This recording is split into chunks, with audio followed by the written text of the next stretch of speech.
மாமா உங்க பார்வை என்னை எப்ப வந்து சேர்வ? அழியாண்டி இந்த போர்வை இப்ப கட்ட வேணும் தீர்வ. மாமா உங்க பார்வை என்னை எப்ப வந்து சேர்வ? அழியாண்டி இந்த போர்வை இப்ப கட்ட வேணும் தீர்வ. கையை தொட்டு மந்திர சொல்லி கன்னி பொண்ணு தூண்டாதே, ஆசையில முத்திர வச்சு அங்கே இங்கே நோண்டாதே.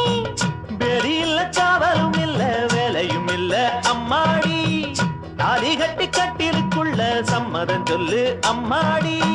மனச தொட்டு ஏத்து போட்ட என்ன தடையுண்டு மாமனே? இளம் வயசு பொண்ண வசியம் பண்ணும் பழவிக்காரன், நல்ல மனச தொட்டு மயங்க வச்சு வளைக்க போறேன். அட போட்டு விடு பொன் வளவி பூட்டி விடு, நீ போட்ட பின்னே பாரு